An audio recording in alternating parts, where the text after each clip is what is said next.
പ്രിയപ്പെട്ട കുട്ടികളെ, നമ്മൾ ബ്രാഞ്ച് അക്കൗണ്ട് പ്രിപ്പയർ ചെയ്യുന്ന അടുത്ത പ്രോബ്ലം ചെയ്യുകയാണ്. നമ്മൾ ബ്രാഞ്ച് അക്കൗണ്ട് ഡെപ്റ്റേഴ്സ് സിസ്റ്റത്തിൽ പ്രിപ്പയർ ചെയ്യുന്ന മൂന്നാമത്തെ മെത്തേഡാണ് നമുക്കിനി പഠിക്കേണ്ടത്. ആദ്യത്തെ രണ്ട് മെത്തേഡ് നമുക്കറിയാം. ഒന്നാമത്തെ മെത്തേഡിൽ ഹെഡ് ഓഫീസിൽ നിന്ന് കോസ്റ്റിന് ഗുഡ്സ് ബ്രാഞ്ചിലേക്ക് അയക്കുകയും ബ്രാഞ്ച് അത് ക്യാഷിന് വിൽക്കുകയും ചെയ്യുന്നു. രണ്ടാമത്തെ മെത്തേഡിൽ ഹെഡ് ഓഫീസിൽ നിന്ന് കോസ്റ്റിന് ഗുഡ്സ് ബ്രാഞ്ചിലേക്ക് അയക്കുകയും ബ്രാഞ്ച് അത് ക്യാഷിനും ക്രെഡിറ്റിനും വിൽക്കുകയും ചെയ്യുന്നു. മൂന്നാമത്തെ മെത്തേഡിൽ ഹെഡ് ഓഫീസിൽ നിന്ന് ഗുഡ്സ് ഇൻവോയ്സ് പ്രൈസിന് അയക്കുകയും ബ്രാഞ്ച് അത് ക്യാഷിനും ക്രെഡിറ്റിനും വിൽക്കുകയും ചെയ്യുന്നു. എന്താണ് ഇൻവോയ്സ് പ്രൈസിൽ അയക്കുക എന്ന് പറഞ്ഞാൽ? കോസ്റ്റിനേക്കാൾ ഉയർന്ന വിലയ്ക്കാണ് ഹെഡ് ഓഫീസിൽ നിന്ന് ഗുഡ്സ് ബ്രാഞ്ചിലേക്ക് അയക്കുന്നത്. ഈ ഉയർന്ന വിലയെ ആണ് നമ്മൾ ഇൻവോയ്സ് പ്രൈസ് എന്ന് വിളിക്കുന്നത്. കോസ്റ്റും ഇൻവോയ്സ് പ്രൈസും തമ്മിലുള്ള വ്യത്യാസത്തെയാണ് ലോഡിംഗ് എന്ന് വിളിക്കുന്നത്. ഇങ്ങനെ ഇൻവോയ്സ് പ്രൈസിൽ ഗുഡ്സ് അയക്കുന്നതിൻ്റെ കാരണം ഈ ബ്രാഞ്ച് മാനേജർ ഈ ഹെഡ് ഓഫീസ് നേടുന്ന പ്രോഫിറ്റ്, യഥാർത്ഥ പ്രോഫിറ്റ് എത്ര ആണെന്ന് അറിയാതിരിക്കാൻ വേണ്ടിയാണ് അങ്ങനെ ചെയ്യുന്നത്. ഇനി നമുക്കറിയാം, ഈ ബ്രാഞ്ച് അക്കൗണ്ട് പ്രിപ്പയർ ചെയ്യുമ്പോൾ നമ്മൾ open stock, goods send to branch, close stock ഇവയെല്ലാം ഇൻവോയ്സ് പ്രൈസിലായിരിക്കും ബ്രാഞ്ച് അക്കൗണ്ടിൽ എടുക്കുന്നത്. അങ്ങനെ ഇൻവോയ്സ് പ്രൈസിൽ എടുക്കുമ്പോൾ നമുക്ക് കിട്ടുന്ന പ്രോഫിറ്റ് റിയൽ പ്രോഫിറ്റ് ആയിരിക്കത്തില്ല. അപ്പോൾ റിയൽ പ്രോഫിറ്റ് കിട്ടണം എന്നുണ്ടെങ്കിൽ ഈ ഇൻവോയ്സ് പ്രൈസിലുള്ള ലോഡിംഗ് ക്യാൻസൽ ചെയ്യേണ്ടതായിട്ട് ഉണ്ട്. അതായത് ഈ open stock, goods send to branch, close stock ഇവയൊക്കെ കോസ്റ്റിലേക്ക് കൊണ്ടുവരേണ്ടതായിട്ടുണ്ട്. അപ്പോൾ ഇൻവോയ്സ് പ്രൈസിൽ നിന്ന് ഇവയിലെ ലോഡിംഗ് ക്യാൻസൽ ചെയ്യാൻ വേണ്ടി നമുക്ക് എന്തൊക്കെയാണ് അഡ്ജസ്റ്റ്മെൻറ്റ് ചെയ്യേണ്ടതെന്നാണ് നമുക്കിവിടെ പറയുന്നത്. ഒന്നാമത്തേത്, to cancel the loading in the branch stock at the beginning. Open സ്റ്റോക്കിലെ ലോഡിംഗ് നമുക്ക് എങ്ങനെ ക്യാൻസൽ ചെയ്യാൻ പറ്റും? നമുക്കറിയാം, ഓപ്പൺ സ്റ്റോക്ക് നമ്മൾ ബ്രാഞ്ച് അക്കൗണ്ടിൽ ഡെബിറ്റ് ചെയ്യുകയാണ് ചെയ്യുന്നത്. അത് ഇൻവോയ്സ് പ്രൈസിലായിരിക്കും ഡെബിറ്റ് ചെയ്യുന്നത്. അപ്പോൾ അതിൽ ലോഡിംഗ് ക്യാൻസൽ ചെയ്യണമെങ്കിൽ ആ ലോഡിങ്ങിൻ്റെ അത്രയും എമൗണ്ട് ആ ബ്രാഞ്ച് അക്കൗണ്ടിൽ ക്രെഡിറ്റ് ചെയ്താൽ മതി. അതിൻ്റെ ജേണൽ എൻട്രി ഇതാണ്: stock reserve account debtor to branch account. അപ്പോൾ ആ ലോഡിങ്ങിൻ്റെ അത്രയും എമൗണ്ട് ബ്രാഞ്ച് അക്കൗണ്ടിൽ നമ്മൾ ബൈ സ്റ്റോക്ക് റിസർവ് എന്ന് പറഞ്ഞ് ക്രെഡിറ്റ് ചെയ്യണം. അതുപോലെ to cancel the loading in the goods send to branch. Head ഓഫീസിൽ നിന്ന് ബ്രാഞ്ചിലേക്ക് അയച്ച ഗുഡ്സിലെ ലോഡിംഗ് ക്യാൻസൽ ചെയ്യാൻ വേണ്ടി നമ്മൾ എത്രയാണോ അതിൻ്റെ ലോഡിംഗ് അത് നമ്മൾ ബ്രാഞ്ച് അക്കൗണ്ടിൽ ക്രെഡിറ്റ് ചെയ്യണം. General entry: goods send to branch debtor to branch account. ഇനി to cancel the loading in the goods returned by branch. ബ്രാഞ്ചിൽ നിന്ന് ഗുഡ്സ് ഹെഡ് ഓഫീസിലേക്ക് റിട്ടേൺ ചെയ്യുകയാണെങ്കിൽ നമുക്കറിയാം എത്രയാണ് ഗുഡ്സ് റിട്ടേൺ ചെയ്യുന്നത്, അത് നമ്മൾ ബ്രാഞ്ച് അക്കൗണ്ടിൽ ക്രെഡിറ്റ് ചെയ്യുകയാണ് ചെയ്യുന്നത്. അതും ഇൻവോയ്സ് പ്രൈസിലായിരിക്കും. ആ ഇൻവോയ്സ് പ്രൈസിൽ ലോഡിംഗ് ക്യാൻസൽ ചെയ്യാൻ വേണ്ടി എത്രയാണോ ലോഡിംഗ് അത് നമ്മൾ ബ്രാഞ്ച് അക്കൗണ്ടിൽ ഡെബിറ്റ് ചെയ്യണം. അപ്പോൾ general entry: branch account at to goods send to branch. അടുത്തത്, to cancel the loading in the branch stock at the closing. Close സ്റ്റോക്കിലെ ലോഡിംഗ് എങ്ങനെയാണ് നമുക്ക് ക്യാൻസൽ ചെയ്യാൻ പറ്റുക? നമുക്കറിയാം, ക്ലോസ് സ്റ്റോക്ക് നമ്മൾ ബ്രാഞ്ച് അക്കൗണ്ടിൽ ക്രെഡിറ്റ് ചെയ്യുകയാണ് ചെയ്യുന്നത്. അതിൽ ലോഡിംഗ് ക്യാൻസൽ ചെയ്യാൻ വേണ്ടി എത്രയാണോ ആ ലോഡിംഗ് അതിൻ്റെ എമൗണ്ട് ആ ബ്രാഞ്ച് അക്കൗണ്ടിൽ ഡെബിറ്റ് ചെയ്യണം. ടു സ്റ്റോക്ക് റിസർവ് എന്ന് പറഞ്ഞ് ഡെബിറ്റ് ചെയ്യണം. അപ്പോൾ general entry: branch account at to stock reserve. അപ്പോൾ നമുക്കിതിൽ നിന്ന് പൊതുവായിട്ട് മനസ്സിലാവുന്നത്, നമ്മൾ ഇൻവോയ്സ് പ്രൈസിൽ ബ്രാഞ്ച് അക്കൗണ്ടിൽ ഡെബിറ്റ് ചെയ്താൽ അതിൻ്റെ ലോഡിംഗ് ക്യാൻസൽ ചെയ്യാൻ വേണ്ടി ബ്രാഞ്ച് അക്കൗണ്ടിൽ ക്രെഡിറ്റ് ചെയ്യണം. ഇനി ഇൻവോയ്സ് പ്രൈസിൽ ബ്രാഞ്ച് അക്കൗണ്ടിൽ ക്രെഡിറ്റ് ചെയ്താൽ അതിലെ ലോഡിംഗ് ക്യാൻസൽ ചെയ്യാൻ വേണ്ടി ബ്രാഞ്ച് അക്കൗണ്ടിൽ ആ ലോഡിംഗ് എത്രയാണോ അത് ഡെബിറ്റ് ചെയ്യണം. നമുക്കൊരു പ്രോബ്ലം നോക്കാം. SD pharmacy send goods to its branches at cost plus 25%. SD pharmacy എന്ന് പറയുന്ന ഹെഡ് ഓഫീസ് ബ്രാഞ്ചിലേക്ക് ഗുഡ്സ് അയക്കുന്നത് കോസ്റ്റിൻ്റെ കൂടെ 25% കൂടെ ആഡ് ചെയ്തിട്ട് ആണ്. അതായത് ലോഡിംഗ് എന്ന് പറയുന്നത് കോസ്റ്റിൻ്റെ 25% ആണ്. അപ്പോൾ ഇൻവോയ്സ് പ്രൈസ് എന്ന് പറയുന്നത് കോസ്റ്റ് പ്ലസ് കോസ്റ്റിൻ്റെ 25%. From the following particulars relating to Kottayam branch prepare branch account and branch debtors account and books of the head office. അപ്പോൾ ബ്രാഞ്ച് അക്കൗണ്ടും ബ്രാഞ്ച് ഡെപ്റ്റേഴ്സ് അക്കൗണ്ടും പ്രിപ്പയർ ചെയ്യണം. Stock at branch on 1 January 2000. ഇത് opening സ്റ്റോക്കാണ്. നമുക്കറിയാം, opening stock നമ്മൾ branch അക്കൗണ്ടിൽ debit ചെയ്യും. പക്ഷേ ഈ ഓപ്പണിംഗ് സ്റ്റോക്ക് ഇൻവോയ്സ് പ്രൈസിലാണ്. അതായത് കോസ്റ്റിൻ്റെ കൂടെ 25% കൂടെ ആഡ് ചെയ്തതാണ് ഈ എമൗണ്ട്. അപ്പോൾ കോസ്റ്റ് നമുക്കറിയത്തില്ല. ഇൻവോയ്സ് പ്രൈസ് 40,000 ആണ്. ഈ ഇൻവോയ്സ് പ്രൈസിൽ ലോഡിംഗ് ഉണ്ടാവും. അത് നമ്മൾ ക്യാൻസൽ ചെയ്യണം. അത് ക്യാൻസൽ ചെയ്യാൻ വേണ്ടി നമുക്കറിയാം ബ്രാഞ്ച് അക്കൗണ്ടിൽ നമ്മൾ ആ ലോഡിങ്ങിൻ്റെ എമൗണ്ട് ക്രെഡിറ്റ് ചെയ്യും. ബൈ സ്റ്റോക്ക് റിസർവ് എന്ന് പറഞ്ഞ് ക്രെഡിറ്റ് ചെയ്യാം. അപ്പോൾ ഇതിൽ ലോഡിങ് നമുക്ക് കണ്ടുപിടിക്കേണ്ടതായിട്ടുണ്ട്. അതെങ്ങനെയാണെന്ന് നമുക്ക് പിന്നീട് നോക്കാം. ഇനി ഡെപ്റ്റേഴ്സ് അറ്റ് ബ്രാഞ്ച് 1 ജനുവരി 2015-24 ഇത് ഓപ്പണിംഗ് ഡെപ്റ്റേഴ്സ് ആണ്. നമുക്കറിയാം ഇത് നമ്മൾ ബ്രാഞ്ച് അക്കൗണ്ടിൽ ഡെബിറ്റ് ചെയ്യാം. ഇനി goods send to branch during the year at invoice price. ഈ ബ്രാഞ്ച് അക്കൗണ്ടിലേക്ക് ഗുഡ്സ് അയച്ചു കൊടുത്തതാണ് ഈ വർഷം 1,20,000. ഇതും ഇൻവോയ്സ് പ്രൈസിലാണ് അയച്ചേക്കുന്നത്. അതിൽ ലോഡിങ് നമുക്ക് ക്യാൻസൽ ചെയ്യാം. ഇനി cheque send to expense at branch. ഇത് നമുക്കറിയാം നമ്മൾ ബ്രാഞ്ച് അക്കൗണ്ടിൽ ടു ബാങ്ക് എന്ന് പറഞ്ഞ് ഡെബിറ്റ് ചെയ്യും. ക്യാഷ് സെയിൽസ് നമ്മൾ ബ്രാഞ്ച് അക്കൗണ്ടിൽ ബൈ ബാങ്ക് എന്ന് പറഞ്ഞ് ക്രെഡിറ്റ് ചെയ്യും. ക്രെഡിറ്റ് സെയിൽസ് നമ്മൾ ബ്രാഞ്ച് അക്കൗണ്ടിൽ എടുക്കത്തില്ല. ഡിസ്കൗണ്ട് അലൗഡ് ടു ഡെപ്റ്റേഴ്സ് നമ്മൾ ബ്രാഞ്ച് അക്കൗണ്ടിൽ എടുക്കത്തില്ല. Bad debt return of branch അക്കൗണ്ടിൽ എടുക്കത്തില്ല. Goods transferred from Kochi branch. Goods transferred from Kochi branch എന്ന് പറഞ്ഞാൽ ഈ SD ഫാർമസിക്ക് കൊച്ചിയിൽ വേറൊരു ബ്രാഞ്ചുണ്ട്. അവിടെ ഇരുന്ന ഗുഡ്സിൽ കുറേ ഗുഡ്സ് നമ്മുടെ ബ്രാഞ്ചിലേക്ക്, കോട്ടയം ബ്രാഞ്ചിലേക്ക് കൊണ്ടുവന്നു. അപ്പോൾ നമ്മുടെ ബ്രാഞ്ചിലേക്ക് വന്നതാണത്, കോട്ടയം ബ്രാഞ്ചിലേക്ക് വന്നതാണ്. ഇത് നമ്മൾ ഹെഡ് ഓഫീസിൽ നിന്ന് കൊണ്ടുവന്നതാണെന്നുള്ള രീതിയിൽ തന്നെ ട്രീറ്റ് ചെയ്യുക. ഹെഡ് ഓഫീസിൽ നിന്ന് നമ്മുടെ കോട്ടയം ബ്രാഞ്ചിലേക്ക് അയച്ച ഗുഡ്സ് പോലെ തന്നെ ട്രീറ്റ് ചെയ്യുക. അതായത് നമ്മളിതിനെ ബ്രാഞ്ച് അക്കൗണ്ടിൽ to goods send to branch എന്ന് പറഞ്ഞ് ഡെബിറ്റ് ചെയ്യുക. ഇതിൽ ലോഡിംഗ് ഉണ്ട്, അത് നമുക്ക് ക്യാൻസൽ ചെയ്യണം. ക്യാൻസൽ ചെയ്യണമെങ്കിൽ ക്രെഡിറ്റ് ചെയ്യണം. ഇനി goods transferred to Thiruvalla branch. നമ്മുടെ കോട്ടയം ബ്രാഞ്ചിൽ നിന്ന് കുറച്ച് ഗുഡ്സ് തിരുവല്ല ബ്രാഞ്ചിലേക്ക് അയച്ചു കൊടുത്തു. അപ്പോൾ അത് നമ്മൾ ഹെഡ് ഓഫീസിലേക്ക് റിട്ടേൺ ചെയ്ത രീതിയിൽ തന്നെ അതിനെ കണക്കാക്കാം. നമ്മുടെ ബ്രാഞ്ചിൽ നിന്ന് ഹെഡ് ഓഫീസിലേക്ക് ഗുഡ്സ് റിട്ടേൺ ചെയ്താൽ എന്താണോ ചെയ്യുന്നത് അതുപോലെ തന്നെ അതിനെ ട്രീറ്റ് ചെയ്യാം. അപ്പോൾ നമുക്കറിയാം ഇത് നമ്മൾ ബ്രാഞ്ച് അക്കൗണ്ടിൽ ക്രെഡിറ്റ് ചെയ്യും. അപ്പോൾ ഇതിൽ ലോഡിംഗ് ഉണ്ട്, ഇത് ക്യാൻസൽ ചെയ്യണം. അതിന് നമ്മൾ ആ ലോഡിങ്ങിൻ്റെ എമൗണ്ട് ബ്രാഞ്ച് അക്കൗണ്ടിൽ ഡെബിറ്റ് ചെയ്യണം. ഇനി റിട്ടേൺ ബൈ കസ്റ്റമേഴ്സിന് നമ്മൾ ഗുഡ്സ് വിറ്റിരുന്നു, അതിൽ ആ കുറച്ച് ഭാഗം അവർ തിരികെ തന്നു. ഇത് നമുക്കറിയാം, ഇത് നമ്മൾ ബ്രാഞ്ച് അക്കൗണ്ടിൽ എടുക്കത്തില്ല. ഇനി സ്റ്റോക്ക് അറ്റ് ബ്രാഞ്ച്, ഇത് ക്ലോസിംഗ് സ്റ്റോക്കാണ്. ഈ ക്ലോസിംഗ് സ്റ്റോക്ക് നമുക്കറിയാം നമ്മൾ ബ്രാഞ്ച് അക്കൗണ്ടിൽ ക്രെഡിറ്റ് ചെയ്യും. ഇതിൽ ലോഡിംഗ് നമുക്ക് ക്യാൻസൽ ചെയ്യാൻ ലോഡിങ്ങിൻ്റെ എമൗണ്ട് ഡെബിറ്റ് ചെയ്യാം. ഇത് ക്ലോസിംഗ് ഡെപ്റ്റേഴ്സ് ആണ്. ക്ലോസിംഗ് ഡെപ്റ്റേഴ്സ് നമുക്കറിയാം ബ്രാഞ്ച് അക്കൗണ്ടിൽ നമ്മൾ ക്രെഡിറ്റ് ചെയ്യും. ഇനി എക്സ്പെൻസ് ഔട്ട്സ്റ്റാൻഡിങ് ഓൺ 31 ഡിസംബർ 2000 ഇത് ക്ലോസിംഗ് ഡേറ്റിലെ ലയബിലിറ്റിയാണ്. ക്ലോസിംഗ് ഡേറ്റിലെ ലയബിലിറ്റി നമുക്കറിയാം നമ്മൾ ബ്രാഞ്ച് അക്കൗണ്ടിൽ ഡെബിറ്റ് ചെയ്യുകയാണ് ചെയ്യുന്നത്. അപ്പോൾ ഇനി നമുക്ക് ആ പ്രോബ്ലം എങ്ങനെയാണ് പ്രിപ്പയർ ചെയ്യുന്നതെന്ന് നോക്കാം. അപ്പോൾ ഓപ്പൺ സ്റ്റോക്ക് നമ്മുടെ കോട്ടയം ബ്രാഞ്ച് അക്കൗണ്ടിൽ ഓപ്പൺ സ്റ്റോക്ക് ഡെബിറ്റ് ചെയ്യണം 40,000. ഈ 40,000 നമ്മൾ ഡെബിറ്റ് ചെയ്യുമ്പോൾ ഇതിൽ ലോഡിംഗ് ഉണ്ട്, അതിൽ നമുക്ക് ആ ലോഡിങ് നമുക്ക് ക്യാൻസൽ ചെയ്യണം. അതെങ്ങനെയാണ് ആ ലോഡിങ് കാൽക്കുലേറ്റ് ചെയ്യുന്നതെന്നാണ് നമുക്ക് നോക്കേണ്ടത്.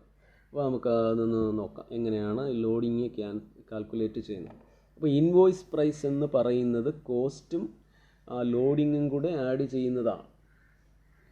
അതായത് കോസ്റ്റിൻ്റെ കൂടെ 25% കൂടെ ആഡ് ചെയ്യുന്നതാണ് ഇൻവോയ്സ് പ്രൈസ് എന്ന് പറയുന്നത്. അപ്പോൾ ലോഡിംഗ് എന്ന് പറയുന്നത് കോസ്റ്റിൻ്റെ 25% ആണ്. അപ്പോൾ ഈ ലോഡിംഗ് നമുക്ക് രണ്ട് രീതിയിൽ കാൽക്കുലേറ്റ് ചെയ്യാം. അപ്പോൾ ആ രണ്ട് രീതിയിൽ നമുക്ക് പഠിക്കാം. അപ്പോൾ ഇൻവോയ്സ് കോസ്റ്റിനെ നമ്മൾ എ ആയിട്ട് എടുക്കുകയാണെങ്കിൽ, കോസ്റ്റ് എ ആണെങ്കിൽ ഇൻവോയ്സ് പ്രൈസ് എന്ന് പറയുന്നത് എ പ്ലസ്, അതായത് കോസ്റ്റ് പ്ലസ് എയുടെ 25% ആണ്. അതായത് ഇൻവോയ്സ് പ്രൈസ് എന്ന് പറയുന്നത് എ പ്ലസ് 0.25 എ ആണ്. അതായത് ഇൻവോയ്സ് പ്രൈസ് എന്ന് പറയുന്നത് 1.25 എ ആണ്. അപ്പോൾ എ അല്ലെങ്കിൽ കോസ്റ്റ് എന്ന് പറയുന്നത് ഇൻവോയ്സ് പ്രൈസ് ഡിവൈഡഡ് ബൈ 1.25. അതായത് ഇൻവോയ്സ് പ്രൈസിനെ 1.25 കൊണ്ട് ഡിവൈഡ് ചെയ്താൽ നമുക്ക് കോസ്റ്റ് കിട്ടും. ഇനി നമുക്ക് എങ്ങനെ ലോഡിംഗ് കണ്ടുപിടിക്കാൻ പറ്റും? ഇൻവോയ്സ് പ്രൈസിനെ 1.25 കൊണ്ട് ഡിവൈഡ് ചെയ്യുമ്പോൾ അത് കോസ്റ്റ് ആവും. അതിനെ 0.25 കൊണ്ട് മൾട്ടിപ്ലൈ ചെയ്യുമ്പോൾ ലോഡിംഗ് കിട്ടും. അതായത് invoice price divided by 1.25 into 0.25. അപ്പോൾ നമുക്ക് ലോഡിംഗ് കിട്ടും. അതല്ലെങ്കിൽ invoice price into 25 by 125. Invoice price into 25 by 125. അപ്പോൾ നമുക്ക് ലോഡിംഗ് കിട്ടും. അതും അല്ലെങ്കിൽ ഇൻവോയ്സ് പ്രൈസിൽ നിന്ന് കോസ്റ്റ് നമുക്ക് കുറച്ചാൽ മതി. ഇത് കോസ്റ്റ് നമ്മളിവിടെ കാൽക്കുലേറ്റ് ചെയ്യുന്നുണ്ട്. Invoice price divide by 1.25 divide ചെയ്യുമ്പോൾ നമുക്ക് കോസ്റ്റ് കിട്ടും. അപ്പോൾ ലോഡിങ് കിട്ടാം. ഇൻവോയ്സ് പ്രൈസിൽ നിന്ന് കോസ്റ്റ് കുറച്ചാലും നമുക്ക് ലോഡിങ് കിട്ടാം. അപ്പോൾ ഈ രീതിയിൽ നമുക്ക് ലോഡിങ് കാൽക്കുലേറ്റ് ചെയ്യാം. അതല്ലെങ്കിൽ വേറെ രണ്ടാമത്തെ മെത്തേഡിൽ it is assumed that cost is 100, cost 100 ആണെന്ന് വിചാരിക്കുക. അങ്ങനെയാണെങ്കിൽ ഇൻവോയ്സ് പ്രൈസ് എന്ന് പറയുന്നത് 100 പ്ലസ് 25% ഓഫ് 100, കോസ്റ്റ് പ്ലസ് ആ കോസ്റ്റിൻ്റെ 25%. അപ്പോൾ ഇൻവോയ്സ് പ്രൈസ് 125 125 എന്ന് വരും. അപ്പോൾ ഇൻവോയ്സ് പ്രൈസ് 125 ആണെങ്കിൽ ലോഡിംഗ് എന്ന് പറയുന്നത് 125 മൈനസ് 100, 125 നിന്ന് കോസ്റ്റ് 100 കുറച്ച് ബാക്കി 25 ആണ് ലോഡിംഗ്. അപ്പോൾ 125 ഇൻവോയ്സ് പ്രൈസ്, 100 കോസ്റ്റ്, 25 ലോഡിംഗ്. അപ്പോൾ ഇതിൽ നിന്ന് നമുക്ക് ലോഡിംഗ് കാൽക്കുലേറ്റ് എങ്ങനെ ചെയ്യാം? That's the rate of loading in a given invoice price. ഒരു ഇൻവോയ്സ് പ്രൈസ് തരികയാണെങ്കിൽ അതിൽ നിന്ന് നമുക്ക് എങ്ങനെ ലോഡിംഗ് കാൽക്കുലേറ്റ് ചെയ്യാം? ഇങ്ങനെ കാൽക്കുലേറ്റ് ചെയ്യാം. Invoice price divided by 125 into 25. Invoice പ്രൈസിനെ 125 കൊണ്ട് ഡിവൈഡ് ചെയ്യുക, എന്നിട്ട് 25 കൊണ്ട് മൾട്ടിപ്ലൈ. അതായത് ഇൻവോയ്സ് പ്രൈസ് 125 ആണെങ്കിൽ 25 എങ്ങനെയാണ് എന്നാണ് നമ്മൾ കണ്ടുപിടിക്കുന്നത്. 125 ഇൻവോയ്സ് പ്രൈസ് ആണെങ്കിൽ അതിൽ 25 എത്ര ആണെന്ന് കണ്ടുപിടിച്ചാൽ മതി. ഇൻവോയ്സ് പ്രൈസ് ഡിവൈഡ് ബൈ 125 എന്ന് പറയുമ്പോൾ ഇൻവോയ്സ് പ്രൈസിനെ 125 ഭാഗമായിട്ട് ഡിവൈഡ് ചെയ്യുകയാണ്. ആ 125ൽ 25 എന്ന് പറയുന്നതാണ് ലോഡിംഗ്. അതല്ലെങ്കിൽ ഇനി ലോഡിംഗ് കണ്ടുപിടിക്കാൻ വേണ്ടി invoice price into 25 divided by 125 അങ്ങനെ കണ്ടുപിടിക്കാം. അതല്ലെങ്കിൽ ഇൻവോയ്സ് പ്രൈസ് ഇൻറ്റു 1/5, 25/125 എന്ന് പറയുന്നത് 1/5 ആണ്. അതല്ലെങ്കിൽ ഇൻവോയ്സ് പ്രൈസ് എന്ന് പറയുന്നത് 20/100. അല്ലെങ്കിൽ ലോഡിംഗ് ഇൻവോയ്സ് പ്രൈസിൻ്റെ 20% ആണ്. അപ്പോൾ നമുക്കിതിൽ ഏത് വേണമെങ്കിലും ഉപയോഗിക്കാൻ സാധിക്കും. ഇപ്പോൾ ഈ മെത്തേഡ് വേണമെങ്കിലും ഈ രണ്ടാമത്തെ മെത്തേഡ് വേണമെങ്കിലും ഉപയോഗിക്കാൻ സാധിക്കും. നമുക്ക് എളുപ്പം ലോഡിംഗ് കണ്ടുപിടിക്കാൻ എളുപ്പം നമ്മൾ കോസ്റ്റ് 100 ആണെന്ന് അസ്യൂം ചെയ്യുക. കോസ്റ്റ് 100 ആണെങ്കിൽ നമുക്കറിയാം ഇൻവോയ്സ് പ്രൈസ് 125 125 ആയിരിക്കും. അങ്ങനെ നമുക്ക് 125ൽ 25 ഭാഗമാണ് ലോഡിംഗ്. അപ്പോൾ നമുക്ക് ലോഡിംഗ് അങ്ങനെ കണ്ടുപിടിക്കാം. അപ്പോൾ ഇപ്പോൾ ഓപ്പണിംഗ് സ്റ്റോക്കിൽ ലോഡിംഗ് കണ്ടുപിടിക്കാൻ 40,000 ഇൻറ്റു 25/125 8,000 എന്ന് വരും. 40,000 ഇൻറ്റു 25/125 8,000 എന്ന് വരും. ഇനി ഗുഡ്സ് സെൻഡ് എൻ്റെ ലോഡിംഗ് എന്ന് പറയുന്നത് നമുക്ക് നോക്കാം. ഇനി നമുക്കിവിടെ പ്രോബ്ലം എങ്ങനെയാണ് ചെയ്തേക്കുന്നത് നോക്കാം. ഓപ്പണിംഗ് സ്റ്റോക്ക് 40,000 ആണ്, അത് ഡെബിറ്റ് ചെയ്തു. ഇതിലെ ലോഡിംഗ് നമുക്ക് ക്യാൻസൽ ചെയ്യണം. അപ്പോൾ ആ ലോഡിംഗ് ക്യാൻസൽ ചെയ്യാൻ വേണ്ടി ബൈ സ്റ്റോക്ക് റിസർവ് എന്ന് പറഞ്ഞ് ക്രെഡിറ്റ് ചെയ്യണം. സ്റ്റോക്ക് റിസർവ് ഓപ്പണിംഗ് സ്റ്റോക്കിൽ സ്റ്റോക്ക് റിസർവ് 8,000 ആണ്, നമ്മളതിവിടെ ക്രെഡിറ്റ് ചെയ്തു. അപ്പോൾ ഇതിൽ ലോഡിംഗ് ക്യാൻസലായി. ഇനി അടുത്ത branch debtors, opening branch debtors നമ്മൾ ഡെബിറ്റ് ചെയ്തു. ഇനി goods send to branch, goods send to branch 1,20,000 ആണ് ഹെഡ് ഓഫീസിൽ നിന്ന് അയച്ചു കൊടുത്തത്. അത് കൂടാതെ നമ്മൾ ഇവിടെ കൊച്ചി ബ്രാഞ്ചിൽ നിന്ന് 20,000 രൂപയുടെ ഗുഡ്സ് നമ്മൾ കോട്ടയം ബ്രാഞ്ചിലേക്ക് അയച്ചായിരുന്നു. അതും ഗുഡ്സ് സെൻഡ് ടു ബ്രാഞ്ച് എന്ന് പറഞ്ഞ് നമ്മൾ ബ്രാഞ്ച് അക്കൗണ്ടിൽ ഡെബിറ്റ് ചെയ്യണം. അപ്പോൾ goods send to branch total 1,40,000 ആണ്, അത് നമ്മൾ ഡെബിറ്റ് ചെയ്തു. ഈ 1,40,000 ലോഡിംഗ് കണ്ടുപിടിക്കാൻ വേണ്ടി 1,40,000 ഇൻറ്റു 25/125 28,000 എന്ന് വരും. അത് നമ്മൾ ക്രെഡിറ്റ് ചെയ്യണം. ഗുഡ്സ് സെൻഡ് ടു ബ്രാഞ്ച് അക്കൗണ്ടിൽ ഗുഡ്സ് സെൻഡ് ടു ബ്രാഞ്ച് എന്ന് പറഞ്ഞ് ക്രെഡിറ്റ് ചെയ്യണം. അപ്പോൾ ഈ ഡെബിറ്റ് ചെയ്ത ഗുഡ്സ് സെൻഡ് ടു ബ്രാഞ്ചിൽ 1,40,000 ലോഡിംഗ് 28,000 ഇവിടെ ക്യാൻസൽ ആയി. അപ്പോൾ അത് ക്രെഡിറ്റ് ചെയ്യേണ്ടത് by goods send to branch. Loading in goods send 28,000 credit ചെയ്തപ്പോൾ അത് ക്യാൻസലായി. അടുത്തത് എക്സ്പെൻസ് ആണ്. നമ്മൾ ടു ബാങ്ക് എന്ന് പറഞ്ഞ് ഡെബിറ്റ് ചെയ്യും, 20,000 ആണ്. ഇനി നമുക്കറിയാം എക്സ്പെൻസ് ഔട്ട്സ്റ്റാൻഡിങ് 2,000 ക്ലോസിംഗ് ഡേറ്റിലെ ലയബിലിറ്റിയാണ്, അത് ഡെബിറ്റ് ചെയ്യണം. ഇനി നമുക്ക് ഇതിൽ ക്രെഡിറ്റ് ചെയ്യുന്ന കാര്യങ്ങൾ നോക്കാം. നമുക്ക് goods send to branch loading ആണ്, അത് നമുക്ക് പിന്നീട് നോക്കാം. ക്രെഡിറ്റ് ചെയ്യേണ്ട item bank by bank. Cash sales നമുക്കറിയാം 85,000 തന്നിട്ടുണ്ട്. ക്യാഷ് സെയിൽസ് 85,000 ആണ്. ഇനി ഡെപ്റ്റേഴ്സിൽ നിന്ന് കിട്ടിയ എമൗണ്ട് 52,000 ആണ്. പക്ഷേ ഇത് നമുക്ക് ക്വസ്റ്റ്യനിൽ ഈ 52,000 തന്നിട്ടില്ല. നമുക്ക് തന്നിട്ടുള്ളത് ക്യാഷ് സെയിൽസ്, ക്രെഡിറ്റ് സെയിൽസ് ആണ്. നമുക്ക് ക്യാഷ് റിസീവ്ഡ് ഫ്രം ഡെറ്റേഴ്സ് തന്നിട്ടില്ല. ക്യാഷ് റിസീവ്ഡ് ഫ്രം ഡെറ്റേഴ്സ് നമുക്ക് കാൽക്കുലേറ്റ് ചെയ്ത് കണ്ടുപിടിക്കണം. അതിനാണ് നമ്മൾ ബ്രാഞ്ച് ഡെപ്റ്റേഴ്സ് അക്കൗണ്ട് പ്രിപ്പയർ ചെയ്യുന്നത്. ബ്രാഞ്ച് ഡെപ്റ്റേഴ്സ് അക്കൗണ്ട് പ്രിപ്പയർ ചെയ്യുമ്പോൾ നമുക്ക് ക്യാഷ് റിസീവ്ഡ് ഫ്രം ഡെപ്റ്റേഴ്സ് നമുക്ക് ലഭിക്കും. നമ്മൾ നേരത്തെ പഠിച്ചിട്ടുള്ളതാണ് എങ്ങനെയാണ് ബ്രാഞ്ച് അക്കൗണ്ട് പ്രിപ്പയർ ചെയ്യുന്നത്. നമുക്കറിയാം, ഡെപ്റ്റേഴ്സിൻ്റെ എമൗണ്ട് കൂടുന്നതൊക്കെ ഡെപ്റ്റേഴ്സ് അക്കൗണ്ടിൽ ഡെബിറ്റ് ചെയ്യുകയും ഡെപ്റ്റേഴ്സിൻ്റെ എമൗണ്ട് കുറയുന്നതെല്ലാം ഡെപ്റ്റേഴ്സ് അക്കൗണ്ടിൽ ക്രെഡിറ്റ് ചെയ്യുകയും ചെയ്യാം. അപ്പോൾ ഡെപ്റ്റേഴ്സ്, ഓപ്പണിംഗ് ഡെപ്റ്റേഴ്സ് 24,000 ഉണ്ടായിരുന്നു. അതായത് വർഷത്തിൻ്റെ തുടക്കത്തിൽ 24,000 രൂപ ഡെപ്റ്റേഴ്സ് ഉണ്ടായിരുന്നു. ഇനി ക്രെഡിറ്റ് സെയിൽസ് നടത്തി, 60,000 രൂപയുടെ ക്രെഡിറ്റ് സെയിൽസ് നടത്തി. അപ്പോൾ ആ വർഷം മൊത്തം ഡെപ്റ്റേഴ്സ് 84,000 കൂടി, 84,000 ഉണ്ട്. ഇനി ഡെപ്റ്റേഴ്സ് കുറയുന്ന ഓരോന്നും നമുക്കറിയാം, by bank cash received from debtors ആണ് നമുക്ക് എഴുതേണ്ടത്. പക്ഷേ നമുക്ക് തന്നിട്ടില്ല. അപ്പോൾ അവിടെ ബൈ ബാങ്ക് എന്ന് എഴുതി ഒരു ക്വസ്റ്റ്യൻ മാർക്ക് ഇട്ടേക്കുക. അതങ്ങനെ അവിടെ നിൽക്കട്ടെ. നമുക്കത് അറിയത്തില്ല, നമുക്കത് കണ്ടുപിടിക്കണം. ഡിസ്കൗണ്ട് നമുക്കറിയാം, ഡിസ്കൗണ്ട് അലൗഡ് ടു ഡെപ്റ്റേഴ്സ് 2,000 ആണ്. ഡിസ്കൗണ്ട് അലൗഡ് ടു ഡെപ്റ്റേഴ്സ് 2,000 ആണ്. അപ്പോൾ ഡെപ്റ്റേഴ്സിന് 2,000 രൂപ ഡിസ്കൗണ്ട് കൊടുത്തപ്പോൾ ഡെപ്റ്റേഴ്സിൻ്റെ എമൗണ്ട് അത്രയും കുറഞ്ഞു, നമ്മൾ ക്രെഡിറ്റ് ചെയ്യണം. അടുത്ത് ബാഡ് ഡെറ്റ്, ഡെപ്റ്റേഴ്സ് അത്രയും കുറഞ്ഞു. അതിന് റിട്ടേൺസ്, ഡെപ്റ്റേഴ്സിൽ നിന്ന് അല്ലെങ്കിൽ കസ്റ്റമേഴ്സ് 1,500 രൂപയുടെ ഗുഡ്സ് തിരികെ കൊടുത്തു. അപ്പോൾ ഡെപ്റ്റേഴ്സിൻ്റെ എമൗണ്ട് 1,500 കുറഞ്ഞു. ഇനി ക്ലോസിംഗ് ഡെപ്റ്റേഴ്സ് നമുക്ക് തന്നിട്ടുണ്ട്. ക്ലോസിംഗ് ഡെപ്റ്റേഴ്സ് 28,000 ആണ്. ഈ 28,000 നമുക്കറിയാം ഡെപ്റ്റേഴ്സ് അക്കൗണ്ടിൻ്റെ ക്ലോസിംഗ് ബാലൻസ് എന്ന് പറഞ്ഞാൽ ഇനി ഈ വർഷം അവസാനം ബാക്കി എത്ര ഡെപ്റ്റേഴ്സ് ഉണ്ട്. അപ്പോൾ നമുക്ക് കണ്ടുപിടിക്കേണ്ടത് ക്യാഷ് റിസീവ്ഡ് ഫ്രം ഡെറ്റേഴ്സ് ആണ്. നമ്മളിത് ബാലൻസ് ചെയ്താൽ മതി. Total debtors 84,000.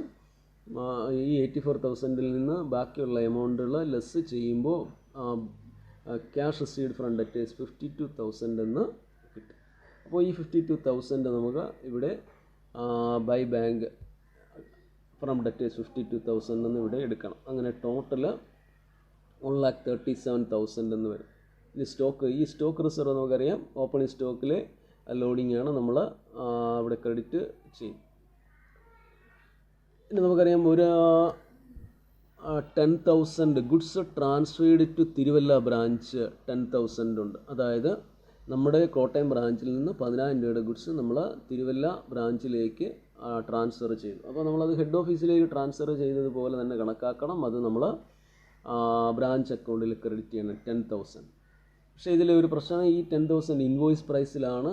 ഈ ഇൻവോയ്സ് പ്രൈസിലെ ലോഡിങ് നമുക്ക് ക്യാൻസൽ ചെയ്യണം. അപ്പോൾ ആ ലോഡിങ് ക്യാൻസൽ ചെയ്യണമെങ്കിൽ അത് നമ്മൾ ബ്രാഞ്ച് അക്കൗണ്ടിൽ ഡെബിറ്റ് ചെയ്യണം. ഈ 10,000-ലെ ഇൻവോയ്സ് പ്രൈസ് നമുക്ക് കാൽക്കുലേറ്റ് ചെയ്യണം. Loading on goods returned to Thiruvalla branch 10,000 × 25 / 125 2,000 എന്ന് വരും. അത് നമ്മൾ ബ്രാഞ്ച് അക്കൗണ്ടിൽ debit to goods send to branch എന്ന് പറഞ്ഞ് ഡെബിറ്റ് ചെയ്യാം.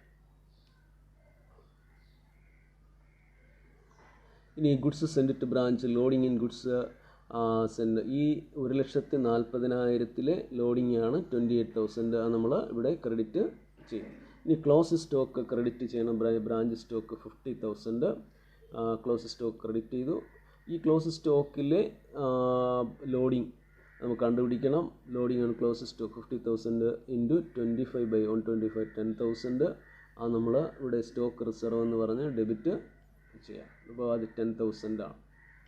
ഈ ബ്രാഞ്ച് ഡെപ്റ്റേഴ്സ് ക്രെഡിറ്റ് ചെയ്യാം. ഇത്രയുമാണ് ഇവിടെ ബ്രാഞ്ച് അക്കൗണ്ടിൽ വരുന്നത്. നമ്മളിനി ബാലൻസ് ചെയ്യുക. പ്രോഫിറ്റ് 23,000 എന്ന് വരും. അപ്പോൾ ഈ പ്രോഫിറ്റ് നമുക്കൊരു സ്റ്റേറ്റ്മെൻറ്റ് പ്രിപ്പയർ ചെയ്ത് വേണമെങ്കിലും കണ്ടുപിടിക്കാൻ പറ്റും. ആ സ്റ്റേറ്റ്മെൻറ്റ് നിങ്ങൾ സ്വന്തമായിട്ട് പ്രിപ്പയർ ചെയ്ത് നോക്കുക. അപ്പോൾ ഇനി അടുത്ത പ്രോബ്ലം നമുക്ക് അടുത്ത ക്ലാസ്സിൽ പഠിക്കാം. Thank you.